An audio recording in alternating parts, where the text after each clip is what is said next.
Assalamualaikum warahmatullahi wabarakatuh. Perkenalkan, nama saya Muhammad Febriansyah dengan NIM T1C019624.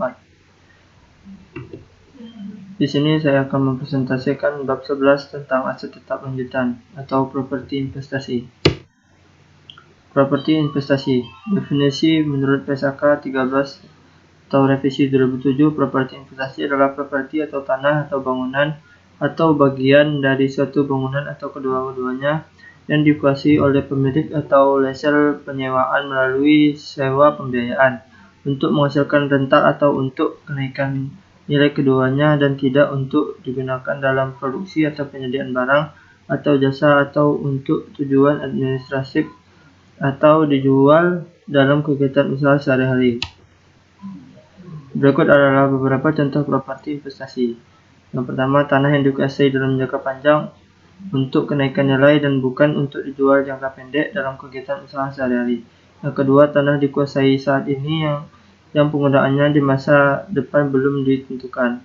Yang ketiga, bangunan yang dimiliki oleh entitas atau dikuasai oleh entitas melalui sewa pembiayaan dan disewakan kepada pihak lain melalui satu atau lebih sewa operasi.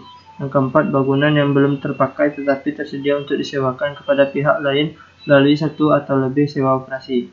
Sedangkan contoh aset yang bukan merupakan properti investasi adalah sebagai berikut.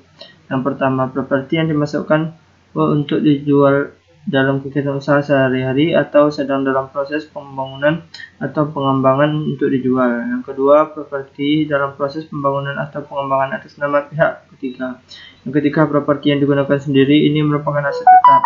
Yang keempat, properti dalam proses konstruksi atau pengembangan yang di masa depan digunakan sebagai properti investasi. Yang kelima, properti yang disewakan kepada entitas lain dengan cara sewa pembiayaan.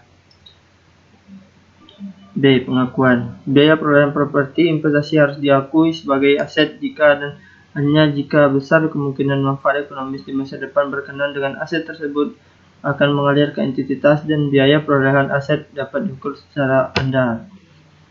C. Pengukuran awal. Pada saat pengukuran awal properti investasi yang memenuhi kualifikasi untuk diakui sebagai aset harus diukur sebagai biaya perolehan. Biaya perolehan tersebut meliputi harga pembelian dan setiap pengeluaran yang dapat didistribusikan secara langsung. D. Pengakuan setelah perolehan. Entitas harus memiliki model nilai wajar atau model biaya sebagai kebijakan akuntansi untuk pengukuran setelah perolehan. Model yang dipilih tersebut harus diterapkan pada seluruh properti investasinya.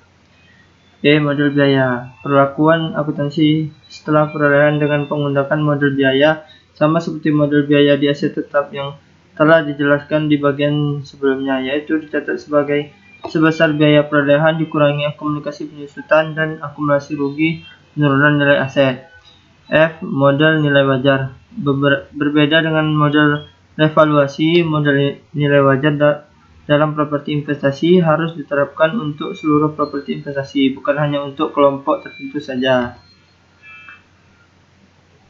G. Penghentian pengakuan. Properti investasi dihentikan pengakuannya pada saat pelepasan atau ketika properti investasi tersebut tidak digunakan lagi secara permanen dan tidak memiliki manfaat ekonomis di masa depan. Pelepasan properti investasi dapat dilakukan dengan cara dijual atau disewakan secara sewa pembiayaan. H. Transfer. Apabila tujuan dari penggunaan aset mengalami perubahan, maka perlu dilakukan transfer klasifikasi. Transfer ke atau dari properti investasi dilakukan hanya jika terdapat perubahan penggunaan yang ditunjukkan sebagai berikut.